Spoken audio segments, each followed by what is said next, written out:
Roar! Ew.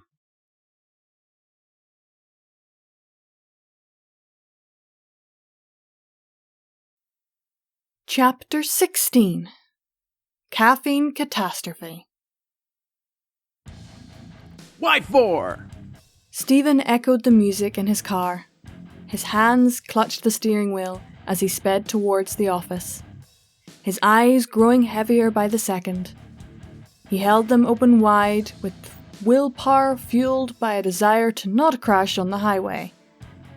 The song continued.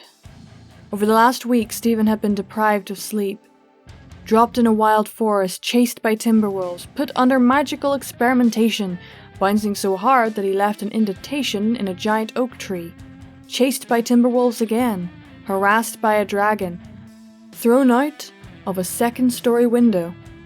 As painful as all of that was, bruises and sore ankles paled in comparison to the gaping heart wound of knowing that the woman he'd loved for the most would not stay by his side to help him through it.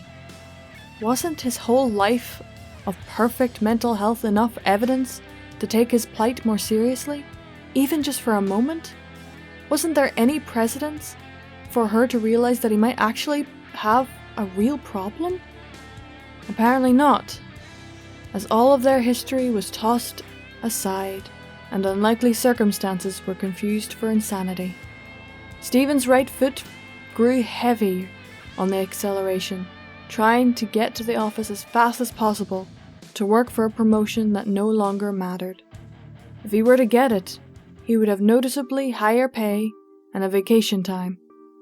After a few months of saving, he would have taken her on vacation with him, just like she had been suggesting. Hawaii was always the first place on his mind, even though he knew it was a stretch. This would have been his ultimate gesture to show her how, even though he wasn't athletic like all her past boyfriends, he could be even more caring, supportive, and dependable than any of them ever could be. During his night with Pinkie Pie, he made sure to add playful to that list as well. Then he would take her out to the beach, and at sunset he would take a knee and... well, it didn't matter anymore. Selena left him, and she took this plan with her. Suffering at this job was nothing more than a pointless habit right now. The cherry on top of his cluster screw Sunday was the fact he had to rely on this unpalatable noise to keep him safe. How he'd been looking forward to a quiet car ride to recompose himself before having to show his face at the office. But only took his eyes drooping shut once for a second to realize that a quiet car ride was out of the question. How he wished he'd thought ahead and grabbed his work clothes before storming out of his house the day before. Of all the places he'd walked in silent silhouette overnight, he didn't think to add the office to that list. His eyes never threatened to close on him while he walked, and he would have had to grate his ears to that music. But as much as he hated it, there was some truth to the lyrics. Stephen could not take much more. The song preached on. Stephen knew he wasn't crazy, even as Selena didn't. He knew darn well that his mind had never been able to trick him before, so how could it suddenly start now? Selena couldn't see that. That was her fault. Why would he want her anyway if she ran at the first sign of trial in the relationship? Granted, he'd gotten upset and lost his head for a little bit yesterday. But who wouldn't have snapped in a situation like this? It's perfectly normal to get frustrated when you're exhausted beyond description and literally can't sleep. There's nothing abnormal with being frightened of a world filled with giant carnivore wooden wolves, dragons, and who knows what else. Stephen's job, as monotone as it was not pointless habit either. As long as he enjoyed eating and having a house of his own, he needed to work for it. It didn't matter how much he hated it, or if Selena was around anymore. Stephen had never been able to fool anyone else before, so why was he fooling himself now? He had gone his whole life without being confrontational, argumentative, or losing his temper on someone, regardless of how upset something had made him. Somehow he'd always known that standing up for himself or expressing his true feelings would only cause more problems. So always rolled with whatever his life and the people in it would throw at him. That being known, Why did he suddenly lose his composure and go against the grain of every other decision he'd made ever? Even if he had every reason to be angry, scared and stubborn, he didn't need to lose control of himself the way he did. He should have retained mastery of his emotions, even in these circumstances. But he didn't. He even had 2 perfect opportunities to practice before he snapped at Selena. But he didn't. And that was what's wrong with him, and Selena was gone now because of it. He only had to tolerate the wailing music for another couple of minutes before turning into the office's parking lot. His tires gave a quiet screech as he pulled into the parking space too fast, and slammed on the brakes to make sure he didn't ride onto the curb. After pocketing a few energy shots, he made his way to the office and clocked in. Between 9 o'clock and 10:30, Stephen's phone only rang once, and it was a wrong number at that. Where was the plethora of customers and suppliers with problems that needed to be solved ringing his phone off the hook like they did on Monday? Almost 20 mind-numbing minutes later, the phone rang. Fast enough to make an old western gunslinger proud, Stephen snatched up the phone and greeted them with the same enthusiasm that kept him awake the last 2 days. Hey, how are you doing? The customer asked. That wasn't a question Stephen wanted to be asked right now. I'm just Andy, sir. A nervous chuckle escaped, and Stephen barely managed to cover it by clearing his throat. How about yourself? I'm fine, thanks for asking. I'm told you guys can get me a good deal on linoleum flooring. I'll bet we can. Do you know how much you need? I'm not sure, but I figure about 30 square feet should be more than enough to handle it. If you like, I can arrange for someone to come out there and see exactly how much you'd need. I might do that, but for now, can you tell me how much it would be just for the flooring? Certainly. Stephen paused for just a moment and his train of thought was completely lost. While trying to think of what to do next, his mind went completely fuzzy. Stephen attempted to retrace his steps. The customer just made a request. I was just about to do something for him. What was it? What was the request again? Well? The customer asked impatiently. Stephen snapped out of the trance and the answer reappeared in his mind. Ah, yes. You said you wanted a quote on 30 square feet of linoleum, right? Stephen pulled out his calculator and his train of thought disappeared yet again. Rolling his eyes at himself, he held the phone away from his ear and gave himself a hard smack on the forehead with the heel of his palm. The number 30 flashed in his head for a split second, and when it was gone, a small headache stood in its place. You said linoleum, right? Yeah, about 3 times now, brother. The customer responded dryly, but he could forget again. Stephen typed the number 30 into his calculator and looked up the prices for linoleum flooring. Once he had it, he used the calculator to multiply it by 30 and relayed the number to the customer. Alright, that's all I need to know for now. Thanks for your help. You're welcome. Have a great day. The sound of the customer hanging up was Stephen's cue to relax, but not for long. His head was light, his eyes were heavy, and his mind was fuzzy. He couldn't allow himself to become delirious here, so he trekked slowly to the break room. Once there, his eyes were immediately pulled to an angelic-looking coffee pot with just enough left inside for 1 full cup. He borrowed a coffee mug from the break room cupboard and stood next to the machine as he fished his pockets for an energy shot.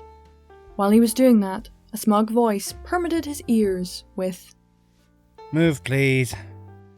Stephen instinctively stepped to his right and granted Damien access to the cupboard. Damien reached up and pulled out another one of the office coffee mugs, giving Stephen a cocky, "What's up" nod. He turned towards the coffee pot. Whoa, hang on, Damien. I was just about to go for that. Well, it looks like you weren't fast enough. He said as he picked the pot up from the hot plate. Tough luck, I'm afraid. Okay, look, Damien. I know I've always had this thing where you like to patronize me because I won't do anything about it, but I've had some real tough luck already the last few days, so could you please give me a break just this once? Stephen pleaded. The coffee poured into Damien's mug.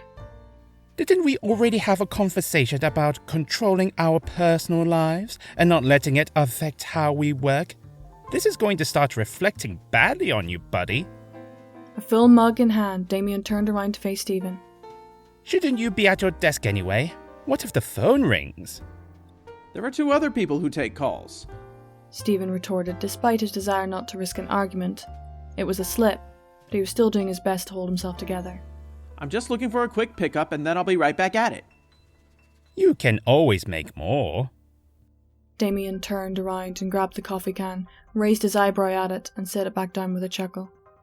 Whoops, never mind. It looks like we're out. Guess you'll have to get more during lunch break. Lunch break was still an hour and a half away, and Stephen doubted he could wait that long. He took a long deep breath in and exhaled as slowly as possible, hoping it would relax his tensing shoulder, neck, and jaw muscles. I thought it was good etiquette to replace the coffee when one uses the last of it. Wasn't it you going for the last of it when I came in here, though? Damien had a look in his eyes that mixed all the worst parts of maliciousness and pleasure and was shooting it straight at Stephen as he pressed the mug to his lips and tilted it back. Stephen's rage increased incrementally with the angle of the mug's tilt. At least 10 seconds later, with a smile and a sigh of relief, Damien set his mug back on the counter. The sound of an empty ceramic cup meeting kitchenette countertop floated into Stephen's ears. Stephen felt his left eye twitch, his teeth grind, and every muscle in his upper body become so tense that he couldn't even move. Damien! He called through his clenched teeth before his vision blacked out entirely. In an instant, Stephen's life flashed before his eyes. He wanted nothing more than to shout at the top of his lungs about how this man in front of him had been a bane of his existence since elementary school. From repeatedly pushing him off swings in 3rd grade to taunting him throughout middle school, physically humiliating him through high school physical education, stealing his first girlfriend in 10th grade, pranking him repeatedly through community college, and right to this day doing everything in his power to make Stephen's work life miserable. In that same instant, every terrible way he ever wanted to refer to Damien came back to him. He wanted to tell Damien how his body, face, and personality bore resemblance to an upright cockroach with missing legs, or how he wished that he could go back in time and interrupt whatever sinister ritual created this foul excuse of a man which stood before him. Maybe Stephen could tell Damien about his week.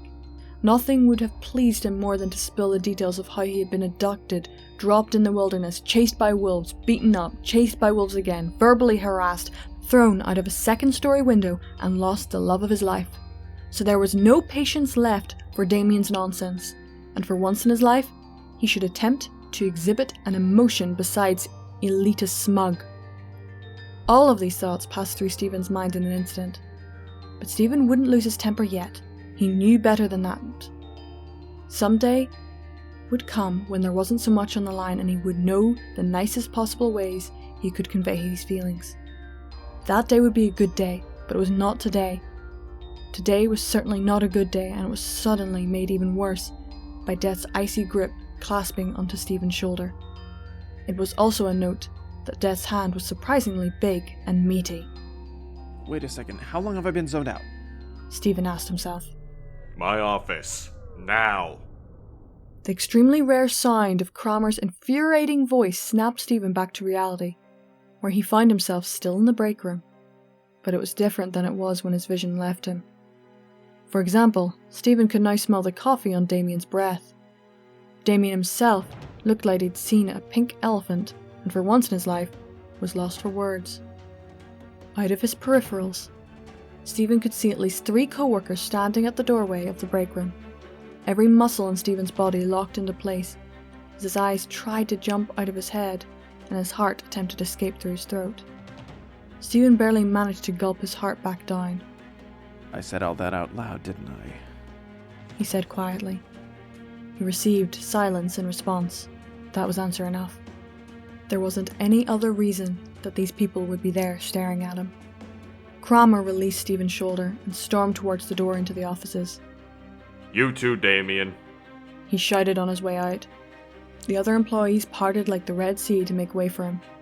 Without a word, they all filed away from the door and resumed their duties. You're a piece of work, you know that. Damien quipped before leaving the break room. Stephen's muscles continued doing a perfect imitation of a man who was part of an alternating electrical current. The full reality of the situation sunk into Stephen's consciousness until it dropped into the pit of his gut like a ton of lead. His stomach churned and his gag reflex prompted him to rush to the bathroom. He barely made it to the toilet in time to lose his breakfast. Clutching his stomach and barely recomposed, Stephen entered Cromer's office. Cromer was sitting behind his desk, his blazer off and his tie was loose. His fingers were tapping loudly against the desk as he glared at the door. Sitting behind his right shoulder was Kathy. She was tall, blonde, early 30s woman, who had the same build as 5 pencils taped together in the form of a person. Her arms were crossed and she was trying not to look at Stephen with her miffed expression. Damien was sitting on Stephen's right, reclined in one of Cromer's office chairs, with his legs crossed and his head resting on his hands. His eyes were glazed and his face was expressionless. What took you so long? Cromer asked angrily. I'm sorry, sir. Stephen meekly replied. Have a seat. Cromer ordered. With the very weight of the air being almost too much to bear, Stephen practically fell into the chair.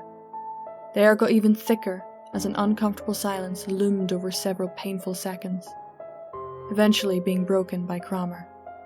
Kathy, you may begin.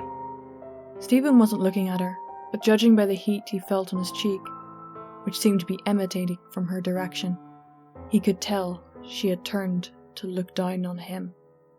Are you aware that I bring my 3-year-old daughter into work today? Her voice was soft, but the contained fury behind it cut like a razor. Stephen leaned forward, resting his elbows on the knees and his head on his hands. No, ma'am. Was all he said. Well, you might not know this, but sometimes when you're a mother, your daycare has to close for a day and nobody can babysit for you. But if money is tight, you might not be able to afford a day off. She's well behaved enough so Kramer said she could come in with me, so I figured, why not? I work in this with nice enough people. What could go wrong? What I did not expect was one of my coworkers throwing a vulgar tantrum in the break room for everyone to hear. Kathy was holding back shouts by the end of her speech. I'm sorry. My daughter's at a very impressionable age, Kathy continued. The last thing I want right now is for her to learn words like... Wondering what brought on the sudden pause, Stephen glanced up. Kathy's face had turned red, her lips were locked, and her eyes were looking away. Mother Pheasant Plucker. She forced out with very deliberate enunciation. Damien sniggered, prompting dirty looks from Kathy and Cromer. Damien responded by clearing his throat and sitting up properly. Kathy turned her attention back to Stephen. That, among other words, I'd rather not repeat. What if my daughter goes to daycare and uses those words? Do you know how that will reflect on me, Stefan? I should be able to come to work with the confidence that all my coworkers can operate above a 9th grade maturity level. You've made your point, Kathy. Cromer held up his hand to her. What is your response, Stephen? Folding his hands on the desk, Cromer glared at Stephen. I'm sorry. Stephen repeated it at the volume he'd come to expect from Fluttershy. I didn't mean it. You may leave now, said Cromer. With that, Kathy walked out of the room. When the door closed, Cromer turned his head towards Damien. Now, Damien, why don't you tell me what happened? Heck if I know. Damien shrugged. I went into the break room for some coffee, and Stephen practically went postal. You heard the stuff he was spewing out. Cromer raised an eyebrow at Damien. Is that the extent of it? Damien gave a confident nod. Yeah, that's just about it. I go in, get my coffee, casually toss off a joke about he'll have to get more, and he lost his mind. Cromer groaned and leaned back in his chair, rubbing his eyes with his hand. He waved towards the door with the other. You're excused, Damien. Thank you, said Damien as he rose from his chair. Just before he walked out the door, he turned back around. By the way, I'm pretty close to closing that deal with the county. Good. Keep it up. Cromer droned as the door closed behind Damien. Stephen's heart sank into his shoes when he returned to being the centre of Cromer's attention. There was a long, awkward silence as Cromer straightened his posture, folded his hands on his desk, and stared at Stephen. What's gotten into you? Stephen shrank into his chair and tried to look away. Just a lot of personal problems, sir. I'm sorry. So what happened in there? I don't know. I honestly don't know. Stephen choked out. I just blacked out. I didn't know I was saying anything. That's never happened to me before. Kramer held up his hand, and Stephen immediately stopped talking. After a moment, Kramer spoke again. I run a tight ship here. It's no secret that I expect nothing but professionalism from my employees. Kramer's voice very rarely carried a real tone of emotion into it. He was known around the office for his droning, but this seemed like entirely different Kramer. His voice was booming inside the office. Emotion on his face was an even sparser sight. But now his eyes were wide, his brow was furrowed, and he was glaring at Stephen like an awoken dragon.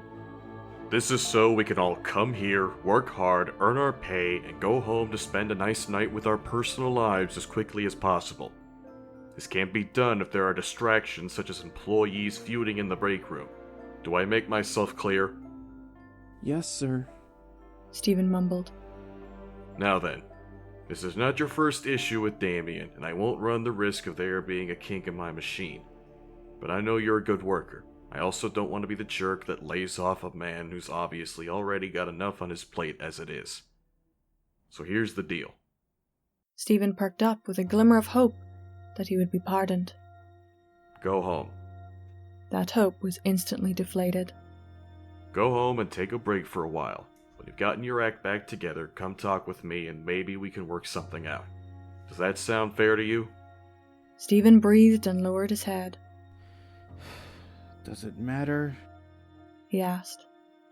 Kramer raised an eyebrow and stroked his chin once. I suppose it doesn't. Kramer's voice returned to its usual drone. But it's better than nothing, isn't it? With that, it was official. Stephen had nothing left. He took a moment to summon every ounce of strength remaining in his body to pull himself to his feet. Kramer rose up with him and followed him as he trudged out of the building. The journey might as well have been the Green Mile with the way he felt. Once they were outside, Stephen shook hands with Kramer. When they separated, Stephen dragged himself back to his car and Kramer disappeared behind the tinted glass doors of the office building to return to his managerial duties. Stephen drove home faster than he'd ever driven before. Deciding he'd already been tortured enough today, he opted for the radio station that was playing Beethoven's Fifth Symphony. Stephen kept his mind off his troubles by overzealously pretending to conduct the orchestra while he pulled into his driveway, whereupon he rushed into his house and up the stairs as fast as he could limp. Tackling his mattress, the full reality of the situation flooded him a second time. His sinuses filled, making him breathe through his mouth. His chest ached and heaved with his laboured breathing. Teams of jackhammers were hard at work inside his skull. A single tear escaped his eye and ran down his cheek to get absorbed by his pillow. Stephen locked his eyes shut and clutched his face. I don't care anymore! He shouted to the heavens. I've lost my girl and my job, and it's only a matter of time until I lose everything else! Stephen pounded his mattress with a fist. Whatever I'm wanted for, I don't care anymore! He continued to shout. Please, I'll do anything to make this stop and get my life back! Stephen relaxed with a deep breath and opened his eyes. A couple more tears escaped as he said, Just take me so I can get this over with!